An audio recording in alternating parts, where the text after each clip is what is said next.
India, a land of vibrant colors, scorching summers, and monsoons that drench the earth. But what happens when the chill of winter descends upon this tropical and subtropical giant? The reaction is a spectacle in itself, a fascinating blend of cultural habits, regional diversity, and a collective shivering that unites a billion people. For a country predominantly known for its heat, the arrival of cold weather transforms daily life in ways that are both dramatic and deeply ingrained in the Indian psyche. From the snow-capped peaks of the Himalayas to the surprisingly chilly plains of the north, and even the milder winters of the south, the Indian response to a drop in temperature is a story worth telling. The first sign of winter's approach isn't a date on the calendar, but a sensory shift. Crispness enters the air, the morning sun loses its bite, and a collective sigh of relief mixed with a shiver ripples through the population. Ow. This is when the great winter wardrobe migration begins. Out from the depths of steel trunks, dusty lofts, and forgotten corners of cupboards come the heavyweights of Indian winter fashion.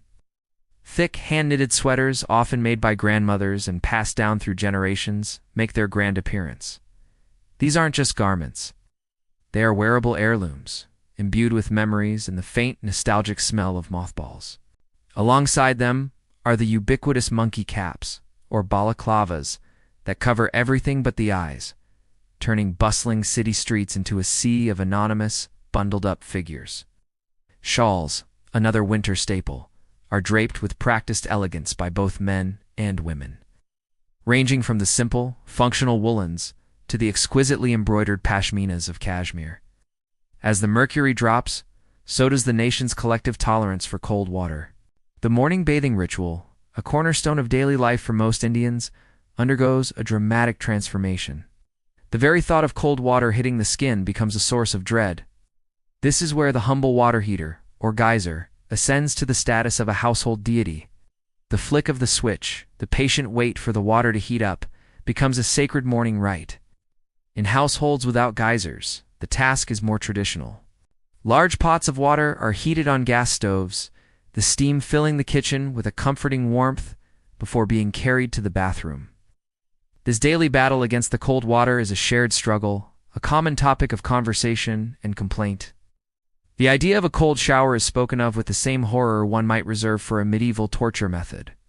It's not just about comfort. It's a deep-seated cultural aversion to the shock of the cold. The Indian diet, a rich tapestry of spices and flavors, also adapts to the winter chill.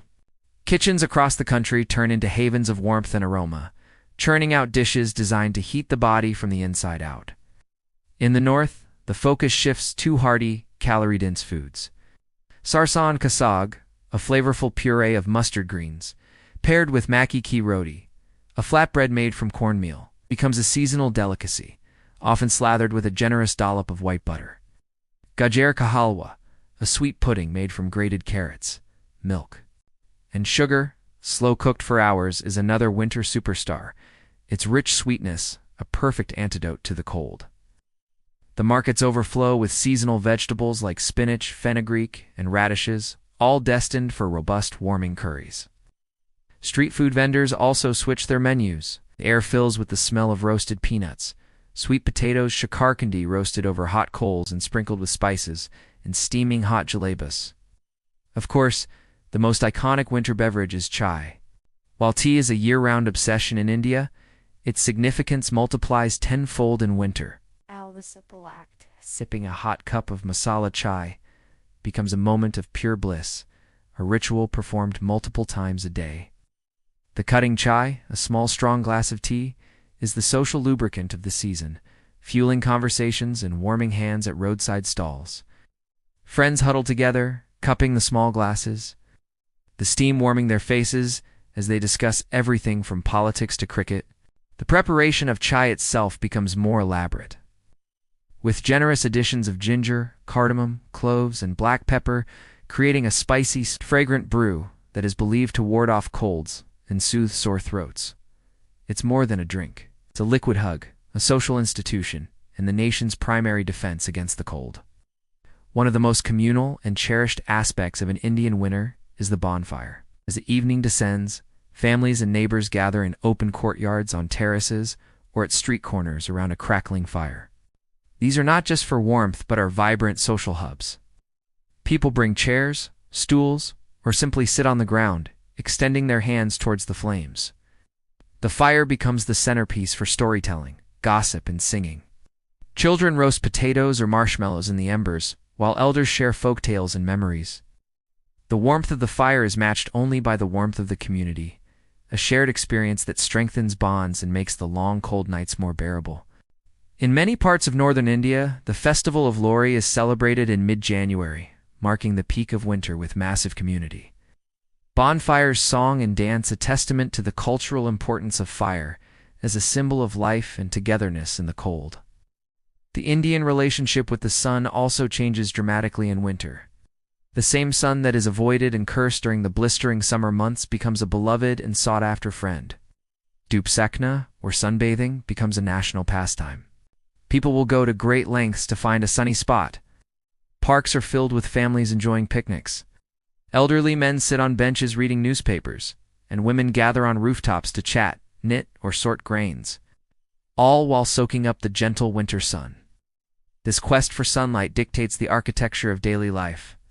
The sunny side of the house becomes the most popular, and people will shift their positions throughout the day to follow the sun's path across the sky. This is not just for warmth but also for the vital dose of vitamin D, a traditional belief now backed by modern science. The winter sun is seen as a healer, a source of comfort and well-being. However, the response to cold is not uniform across the vast expanse of India. The experience of winter in Delhi is vastly different from that in Chennai. In the northern plains, winter can be harsh, with temperatures dropping near freezing, accompanied by dense fog that disrupts flights, trains, and daily commutes. Here, the bundling up is serious business. In contrast, in southern states like Tamil Nadu and Kerala, winter might mean a pleasant drop from a sweltering 35 degrees Celsius to a comfortable 25 degrees Celsius. Yet, even this mild dip is enough to bring out light sweaters and shawls, a reaction that often amuses their northern counterparts. For many in the south, this is the most pleasant time of the year, a brief respite from the relentless heat. The mountains in the north and places like Himachal Pradesh and Kashmir experience heavy snowfall, transforming the landscape into a winter wonderland that attracts tourists seeking snow, but also presenting immense challenges for the local residents who are well-versed in the art of surviving extreme cold. Ultimately, the Indian reaction to cold weather is a reflection of the country's incredible diversity, resilience, and deep cultural traditions. It is a time when the pace of life slows down, when communities draw closer, and when simple pleasures, a hot cup of chai, a sunny spot on the balcony, the warmth of a bonfire, are cherished more than ever. It's a season of contrasts, where the discomfort of the cold is balanced by the warmth of human connection and the richness of seasonal food and rituals. From the fashion of the monkey cap to the nationwide worship of the water heater, the Indian winter is a unique cultural phenomenon, a time when the nation collectively shivers, bundles up, and finds warmth in its shared humanity.